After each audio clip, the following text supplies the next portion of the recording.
Então, a gente tem essa situação de cavitação acontecendo quando a gente tem uma baixa pressão na entrada da bomba em relação à pressão que ela demanda para que o fluido continue no estado líquido, né? A bomba ela gera uma zona de baixa pressão na entrada dela, isso que faz o fluido se movimentar e entrar dentro do equipamento. E então a gente precisa garantir que a pressão de sucção seja suficiente para manter essa água de alimentação da caldeira no estado líquido. E a gente tem alguns fatores.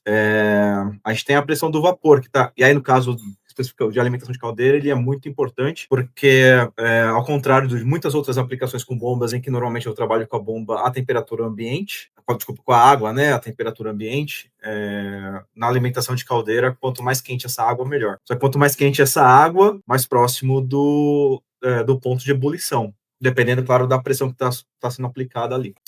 Então, se eu estou trabalhando com água a temperatura elevada, eu preciso garantir que a pressão sobre essa água na sucção seja também elevada. E aí a gente está captando essa água para alimentação da caldeira do desaerador, né, do tanque de retorno de condensado. Então, muitas vezes a altura desse tanque e também as singularidades, né, os elementos que compõem essa linha que vai levar essa água de alimentação até a bomba são fundamentais, devem ser bem dimensionados para evitar que a água entre em ebulição. Então, a altura geométrica, né, o desnível que a gente vai ter entre esse tanque de alimentação de caldeira e a bomba vai determinar, essa coluna vai determinar, é um dos elementos que vai determinar qual é a pressão que eu tenho ali, válvulas, curvas, o próprio layout, né, se eu tenho distância ou não da última curva antes da flange de sucção da bomba, isso vai determinar, porque vão ser perdas de carga para o fluxo dessa água de alimentação.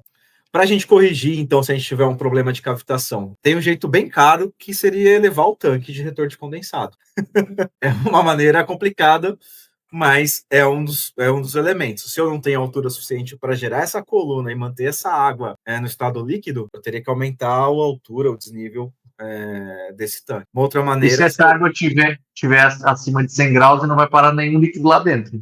Não adianta aumentar essa temperatura. Você vai ter um equilíbrio ali, né? Dependendo de como esse tanque é montado, você tem um equilíbrio de pressão de vapor e qual é a pressão que tem dentro desse tanque de condensado. Você tem uma pressão... Tá aberta a atmosfera. Se passar de 100, vai tudo embora, nesse exemplo.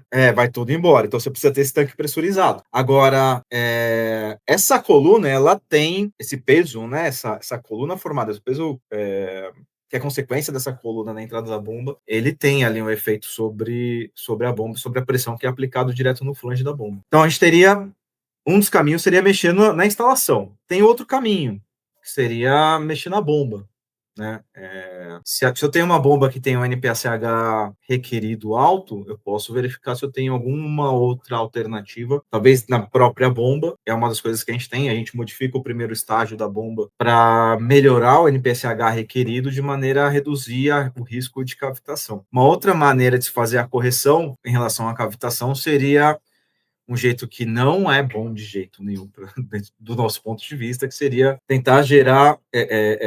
se a bomba estiver trabalhando muito à direita, seria estrangular a bomba para trazer ela para dentro do ponto de trabalho. Isso faria com que a gente aumentasse a pressão à saída da bomba, diminuísse a vazão e traria a bomba para um ponto do NPSH dela mais baixo, né? Acontece quando a gente faz isso, a gente consome mais energia à toa. A gente está colocando energia no líquido e depois jogando essa energia fora na válvula. Então, uma das maneiras também de se corrigir e se trazer a bomba para o ponto de trabalho próximo do NPSH requerido seria com o inversor de frequência. Então, tem que mexer em um desses dois lados. Ou se mexe no NPSH requerido que está do lado da bomba, ou se mexe no NPSH disponível que está do lado da instalação.